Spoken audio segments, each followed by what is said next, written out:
बिस्मिल्लाहिर्रहमानिर्रहीम। अस्सलाम वालेकुम नाज़रीन, मेरा नाम सरवत वलीम है। नाज़रीन, एक ताज़ा ऑडियो इस वक्त हमारे सामने है और इस ताज़ा ऑडियो का ताल्लुक़ जो है जस्टिस मुसर्रत हिलाली साहिबा से मुतालिक है। इस ऑडियो के अंदर मुखातिब कौन है और क्या गुफ्तगू हो रही है, इसके ऊपर हम बात करेंगे। लेकिन उससे पहले अगर आज आप अखबारात की लीड देखें तो कल रात से मामला इतना गर्म हुआ है कि नैब ने फैसला कर लिया है कि चढ़ाई मलिक रियाज पे करनी है। मलिक रियाज तो पाकिस्तान में नहीं है और मलिक रियाज अब दुबई के अंदर हैं और मलिक रियाज के खिलाफ नैब ने जो अपनी प्रेस रिलीज जारी की है उसमें आपको जगह जगह तकरीबन कमोबेश हर जुमले के अंदर ये नज़र आएगा कि लिखा हुआ होगा कि मलिक रियाज ने धोखे के साथ लोगों से पैसे बटोरे हैं। और ये भी लिखा होगा कि मलिक रियाज ने जितने भी हाउसिंग सोसाइटीज़ तामीर की हैं पाकिस्तान में, कभी किसी शहर का नाम आपको नज़र आएगा, कभी किसी बड़े सिंध सूबे का नाम नज़र आएगा, पंजाब की बात होगी, तो ये कहा गया है कि यहाँ पर जो बड़ी बड़ी जाइंट किस्म की हाउसिंग सोसाइटीज़ मलिक रियाज ने बनाई हैं वो बग़ैर NOC के तामीर की गई हैं। मलिक रियाज के गिर्द घेरा क्यों तंग हो रहा है? हम जैसे सब लोग कह रहे थे कि अगर आपने अलकादिर ट्रस्ट का केस चलाना है तो इसमें मलिक रियाज की मौजूदगी बड़ी ज़रूरी है। लेकिन मलिक रियाज को पहले तो मौका फराहम किया गया, वो इस मुल्क से चला गया। मलिक रियाज दुबई में बैठा है, मलिक रियाज दुबई के अंदर अपना काम आगे बढ़ाएगा। लेकिन अचानक से नैब को ये होश क्यों आया है? नैब को चढ़ा दिया गया है। नैब एक ऐसा सियासी इंतकाम का इदारा बन गया है जिसको ख़त्म करने की बात पीपल्स पार्टी करती रही मगर सियासी मुखालिफिन के ख़िलाफ़ इस्तेमाल हुआ, जिसको ख़त्म करने की बात नून लीग करती रही मगर सियासी मुखालिफिन के ख़िलाफ़ इस्तेमाल करती रही।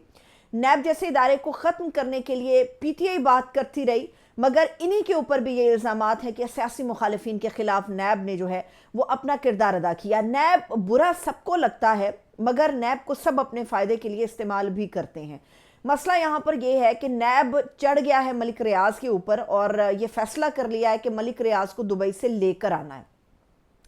कल की प्रेस रिलीज के बाद जो मलिक रियाज ने ट्वीट किया है, जो उन्होंने गुफ्तगू की है, वो निहायत ख़तरनाक है और मेरा ख्याल है कि इस ट्वीट में बहुत सारे लोगों के लिए बहुत सारी निशानियां हैं। पहले ही मैं हेडलाइन आपको बता दूं। हेडलाइन में लिखा गया है कि मलिक रियाज के खिलाफ फ्रॉड के कई मुकदमात ज़ेर तफ्तीश हैं, मफरूर हैं, मतलूब हैं। नैब ने यह हेडलाइंस दी हैं। लेकिन याद रहे कि मलिक रियाज ने जो सुबह सवेरे बम फोड़ा है और उसमें बहुत सारे पाकिस्तान के जो क्रीम आप कहते हैं सियासत की, उन लोगों के हवाले से बयान किया है बग़ैर नाम लिए। मलिक रियाज के पाकिस्तान से जाने के पीछे जो एक वाहिद मकसद नज़र आता है, जो बयान किया गया, वो ये है कि वो इमरान खान साहब के ख़िलाफ़ जो है वो गवाही के लिए उनको तलब किया जाना था और किसी सतह पर यह सोच थी, किसी ख़ास हल्के में ये सोच थी कि मलिक रियाज को काबू किया जा सकता है और काबू करके इनको लाया जा सकता है और इमरान खान के ख़िलाफ़ अलकादिर ट्रस्ट के अंदर उनसे गवाही ज़बरदस्ती ली जा सकती है कि पैसे किस तरह से आए, इमरान खान ने कितना माल लिया, फरागोगी ने कितना पैसा बटोरा, बुशरा बेगम जो हैं उन्होंने कितना पैसा बटोरा। कमोबेश हर एक के ऊपर इल्ज़ामात की बुछाड़ की ये गवाही होनी थी। लेकिन मलिक रियाज यहाँ से चले गए। अब वो फ़रार हुए या चले गए या उन्हें महफूज रास्ता फराहम किया गया, ये कहानियाँ वक्त के साथ खुलेंगी। लेकिन जो उन्होंने लिखा, उन्होंने कहा कि तुम लोग जितना मर्जी जुल्म कर लो, मुश्किलात के कितने भी पहाड़ टूट जाएं। 40 साल वो कहते हैं मैंने पाकिस्तान में मेहनत की। वो मेहनत किस तरह से हुई उसकी बहुत सारी कहानियाँ हैं, लेकिन वो ये कहते हैं कि मैंने पाकिस्तान को नंबर 1 हाउसिंग सोसाइटी फराहम की दुनिया की। ये बात बिल्कुल दुरुस्त है। फिर वो ये कहते हैं कि सालों की मेहनत मैंने की है मगर जाली मुकदमे भी भुगते हैं और अफसरान की जो लालच है उसको भी अबूर किया है। ये उस बात की तस्दीक है कि अगर आपने सरकारी तौर पे कोई काम पाकिस्तान में कराना है, ये दुनिया की हर जगह पर होता है, लेकिन चूंकि हम पाकिस्तान में रहते, पाकिस्तान की बात करेंगे तो यहाँ पर यह है कि जब तक आप किसी की मुट्ठी ना गर्म करो, किसी की जेब गर्म ना हो, तो तब तक आपकी फ़ाइल जो है वो एक मेज़ से दूसरी मेज़ तक नहीं पहुँचती है। वो ये कहते हैं कि मैंने हर तरह का काम किया लेकिन सिर्फ एक गवाही की ज़िद की वजह से मुझे बैरूने मुल्क मुंतकिल होना पड़ा। ये वो गवाही की तरफ इशारा है जो इमरान खान साहब के और उनके जो अहल खाना और उनके अजीज़ व अकारिब उनके करीब रहे हैं उनके ख़िलाफ़ इस्तेमाल की जानी थी। وہ یہ کہتے ہیں کہ دبئی ترقی کیوں کر رہا ہے، مطلب ہم جیسے سبھی لوگ دوڑ لگاتے ہیں کہ دبئی کی طرف چلے جائیں کسی بھی ملک میں، وہ کہتے ہیں دبئی اس لیے ترقی کی طرف جا رہا ہے، ایک تو ان کے پاس یہاں کا وہ حکمران ہے محمد بن راشد المختوم شیخ کی بات کی، اور دوسرا وہ کہتے ہیں کہ اس جگہ پر دبئی جیسی ریاست میں کوئی نیب جیسا ادارہ نہیں ہے کہ جس طرح سے اس کو سیاسی انتقام کے لیے اور بلیک میلنگ کے لیے ہر دور کے اندر استعمال کیا جاتا رہا اور ذاتی مقاصد کے لیے اس کو استعمال کیا جاتا رہا۔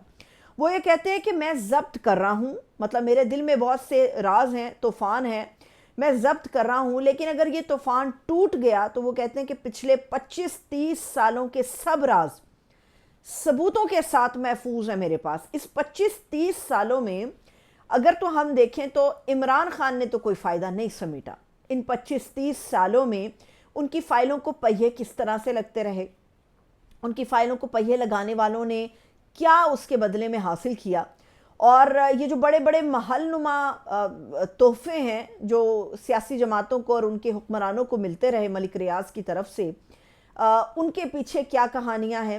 ملک ریاض کے اوپر اگر یہ الزام ہے کہ کراچی سندھ میں انہوں نے بڑی ہی ایک ہائی فائی قسم کی جگہ ہاؤسنگ سوسائٹی کے لیے رکھی اور کس جگہ کے بدلے ان کو یہ زمین فراہم کی گئی، تو اس میں پیپلز پارٹی اور ان کی اعلیٰ قیادت تو پھنسے گی۔ نون لیگ کس طرح سے پنجاب میں ان کی فائلوں کو پہیے لگا کر آگے بھیجتی رہی، یا نون لیگ نے کیا فائدے لیے، کہاں پر مشکلات کو ان کے لیے ختم کیا، تو یہ تو گٹھ جوڑ تھا۔ ایک وقت تھا کہ ملک ریاض کے بارے میں یہ مشہور تھا کہ نیا اگلا وزیر اعظم کون سا آئے گا، تو اس میں کسی حد تک وہ بھی اپنی رائے کو شامل رکھتے ہیں، اور بہت سارے بڑے بڑے لوگ ہیں اور طاقتور لوگ ہیں جنہوں نے ملک ریاض سے بہت کچھ سمیٹا۔ تو یہ عمران خان کو دھمکی نہیں ہے کہ 25-30 سالوں کا سب نکال کے میں باہر رکھ دوں گا ثبوتوں کے ساتھ۔ اس بندے کے خلاف تو جو گواہی لینے کی ضد تھی اس پہ تو ملک ریاض نے ملک کو چھوڑنا مناسب سمجھا کہ میں یہ جھوٹی گواہی کس لیے دوں، کس لیے میں یہ جھوٹی گواہی دوں۔ کسی ایک شخص کے لیے آسان نہیں ہوتا کہ وہ اپنی زندگی ایک ایسی جگہ پہ گزارے، وہاں پر کامیاب ٹائکون بن جائے اور پھر اچانک سے وہ ملک چھوڑ کر دبئی منتقل ہو جائے۔ تو یقیناً کچھ بڑا وصولی کرنے کی کوشش تھی جس پہ ملک ریاض نے بہت ہی بڑا سارا کاٹا بھی لگا دیا۔ تو یہ ساری چیزیں جو ہیں یہ نیب کے کردار کو بھی ظاہر کر رہی ہیں اور عمران خان کی شفافیت کی طرف بھی اشارے کر رہی ہیں۔ دوسری بات یہ ہے کہ یہ جو آڈیو لیک آیا ہے اس میں جو سنائی دے رہا ہے وہ یہ بتایا جا رہا ہے کہ آئینی بینچ کے اندر یہ جج ہیں جسٹس مسرت ہلالی صاحبہ، ان کی گفتگو ہو رہی ہے مشال یوسفزئی سے۔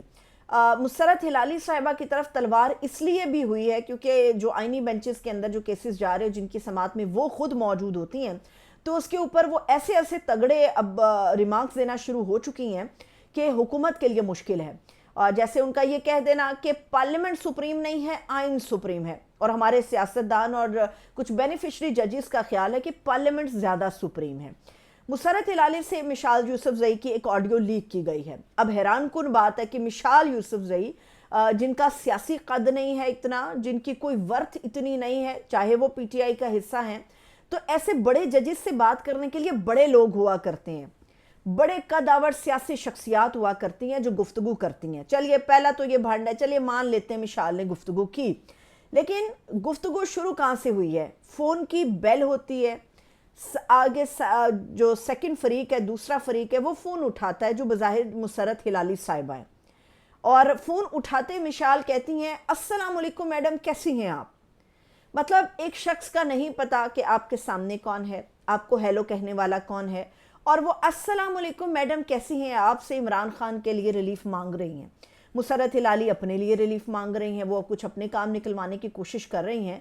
تو یہ جو آڈیو لیک ہوا ہے نا، یہ آڈیو لیک نہیں ہے، یہ سسٹم کی لیکیج ہے، اور اس لیکیج کے اندر سے صرف گند باہر آ رہا ہے، اور اس گند کا پتہ نہیں ہے کہ حقیقت سے کتنا تعلق ہے، لیکن یہ جو لیکیج ہے یہ صرف گند کو باہر لے کر آ رہی ہے، اور جنہوں نے ذہنوں کو گندا کر دیا ہے، جنہوں نے سیاست کو گندا کر دیا ہے، جنہوں نے عوام کی سوچ تبدیل کر کے رکھ دی ہے، یہ وہ لیکیج کا سسٹم ہے جو ایسا گند برآمد کر رہا ہے باہر، جس کی وجہ سے سارا کا سارا سسٹم جو ہے وہ بدبودار ہو گیا ہے۔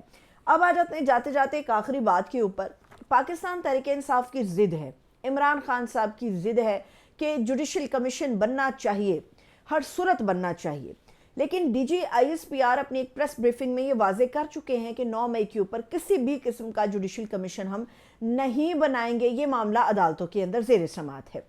सबसे जो मेन पॉइंट है, एक अहम चीज़ है, पीटीआई माजी में हमेशा कहती रही है कि कमीशंस का कोई फ़ायदा नहीं है, पाकिस्तान कमीशंस का कब्रिस्तान है। आप शाह महमूद कुरैशी का एक क्लिप निकालें, आपको नज़र आएगा कि शाह महमूद कुरैशी वाले हाना कह रहे हैं कि कमीशंस क्या कमीशंस पाकिस्तान का कब्रिस्तान है।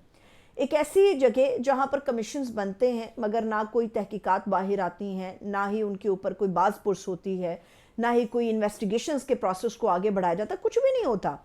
तो फिर पीटीआई कमीशन के ऊपर वजीद क्यों है? पहला सवाल तो ये है। दूसरी बात ये है कि इससे लाहासिल है, कुछ भी नहीं होने वाला। असल मामला ये है कि ये जो कमीशन बनेगा या नहीं बनेगा, ये उस हद तक है जहाँ तक हुकूमत को थोड़ा सा रिलीफ देना है या जहाँ पर हुकूमत को थोड़ी सी तसल्ली देनी है। ये बात हुकूमत भी बड़े अच्छे से जानती है कि वो कमीशन बनाए या ना बनाए। पहली बात तो ये कि उनका इख्तियार नहीं है इस फैसले को लेने का। दूसरी बात ये है कि अगर वो इतना हौसला कर भी लेते हैं, कमीशन की तरफ बढ़ भी जाते हैं, तो इसमें नतीजा ज़ीरो है, 0/0 है। जहाँ से नतीजा बरामद होना है वहाँ पर मुलाकात हो चुकी है। बैरिस्टर गौहर जो हैं वो वहाँ पर अंगारों के ऊपर भी पाँव रख के अगर ये कह देना कि हमारी मुलाकात सिर्फ सिक्योरिटी मामलात के लिए थी, अगर कोई भी ताकतवर शख्स अंगारों के ऊपर खड़ा होकर भी कह दे कि बैरिस्टर गौहर से और अली अमीन से सिर्फ सिक्योरिटी मामलात के ऊपर आर्मी चीफ की मुलाकात हुई है, तो कोई भी शख्स इसको मानने के लिए तैयार नहीं होगा। अगर सिक्योरिटी मामलात के ऊपर गुफ्तगू करनी है तो उसके लिए जो सबसे बेस्ट ऑफ बेस्ट हैं वो अली अमीन गंडापुर साहब हैं। बैरिस्टर गौहर की मुलाकात का मकसद कुछ और था, चाहे उसको तस्लीम किया जाए या ना किया जाए, लेकिन मैं आपको ये खबर दे दूं, ये बात तय हो चुकी है कि मामलात कुछ भी हों, हुकूमत के पीटीआई के साथ मामलात कुछ भी हों, लेकिन जहां पर ये फैसला होना है वो ये बात किसी हद तक सोच चुके हैं और इसके ऊपर अब कारबंद भी नज़र आते हैं कि खान साहब जो हैं वो 2-3 या मैक्सिमम छोटी ईद जो है वो अपने अहले खाना के साथ गुजारेंगे। ये मैं आपको खबर दे रही हूँ। इजाज़त दीजिए, अपना बहुत सा ख्याल रखिए। खुदा हाफिज़।